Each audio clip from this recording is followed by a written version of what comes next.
pinanganak at mag-isa ka ring mamamatay. Wala kang ibang sisisihin.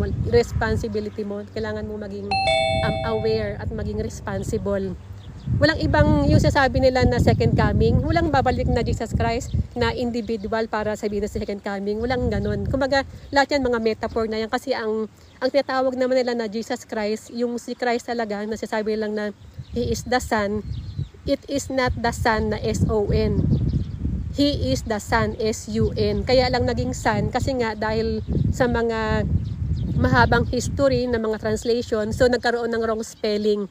Kaya yung sasabi na He is the Son, it is not S-O-N but it is S-U-N, the Sun. Kumbaga yung araw. Kasi nga itong araw ngayon, ito yung nag-upgrade sa atin ngayon. Ito yung nag-upgrade ng earthling natin. Ito rin yung nag-upgrade ng DNA natin. Kumbaga ito yung araw, yung mga ancestors natin noon, kapag sumikat yung araw, nagse-celebrate sila. Kasi nga yung araw, ito yung tuturing nila na gods. Ito yung nag-upgrade ng DNA natin. Ito yung nagbibigay ng life sa mga plants. So, nagbibigay siya ng free energy. So, ito yun. Na which is itong araw, ito yung mag-upgrade ng DNA mo. Kaya dito sa Japan, tinatawag nila itong mga Christian, tinatawag nila na ACE. Ito namang ACE, meaning na yung ACE, yung araw, sumisikat siya sa bandang east. Sa bandang isa sumisikat. Kaya ACE, kumbaga, kumbaga siya yung nagbibigay ng light sa atin. So, yan yung tumutuko yan sa, yung tinatawag nila na pagbabalik ni Jesus Christ, yan yung dahil sa araw, sa plasma. Kaya kung papasin nyo, di ba, ano niya sa YouTube, ang dami diyan na yung araw natin is nagkaroon na ng parang nagkaroon siya ng butas, nagkaroon siya ng holes, and then kung mapapasin nyo ngayon, napakalakas na ng araw. Kasi yung plasma ng araw, yan yung mag-upgrade sa DNA natin na yung tinatawag nila na Christ consciousness, na once nag-upgrade yung DNA mo, so ma-activate mo yung plasma. Kaya nga, di ba sabi ko, mag-iiba na yung mga DNA na mga ngayon. Mag-iiba na yung mga magbabago yung DNA natin na sa atomic level, yung atoms, mag-iiba yan lahat ng mga living creature dito sa planet, pati na rin tayo. So tumutuko yun sa plasma, sa DNA natin. Kaya yung tinatawag nila ng Christ consciousness, so tumutuko rin niya sa DNA na nasa atin din, na nagkakaroon na ngayon ng activation.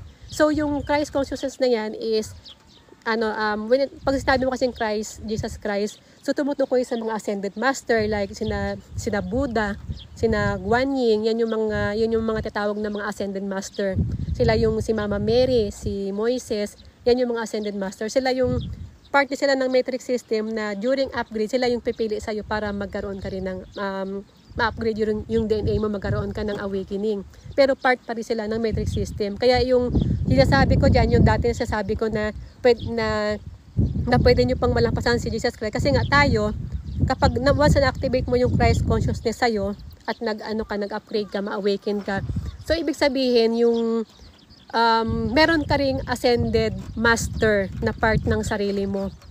Yun, di ba, meron tayong soul level, meron din tayong oversoul. So, meron ka ding ascended master ng self mo. And then, connected to God na. Once na natapos mo na yung yung tawag nito,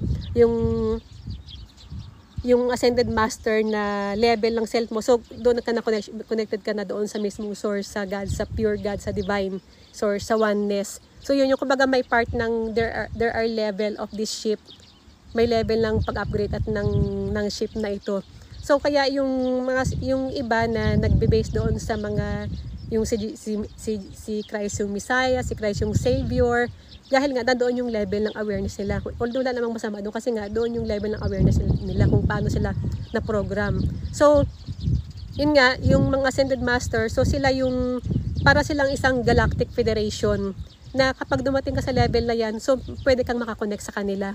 Ngayon, nasa sayo na rin kung ma-stack ka sa kanila, sa federation nila, or mag-level up ka pa para makakonect ka mismo doon sa God frequency mo. So, ganun siya mag-work. Meron siyang level ng consciousness. Kaya ako sinasabi na pwede mo pang malampasan yung level ni Christ. Kasi nga, lahat tayo meron din tayong ascended master na part ng sarili natin. So, yung mga ascended master, pag sabi mong ascended master, so sila yung mga beings before na master na nila yung earth plane lesson. Kaya pa once na master mo yung earth plane lesson mo, so pwede ka na ring pwede mo ring ma-reach yung level din ng ascended master ng self mo. So yun. Then when it comes to soulless, so yun nga katulad na sabi ko kanina, so kahit na wala ka pa doon sa level ng frequency na yun para mabasa mo or ma-read mo kung sino yung mga soulless, kung hindi mo pa kayang ma-read through your eyes, through their eyes. So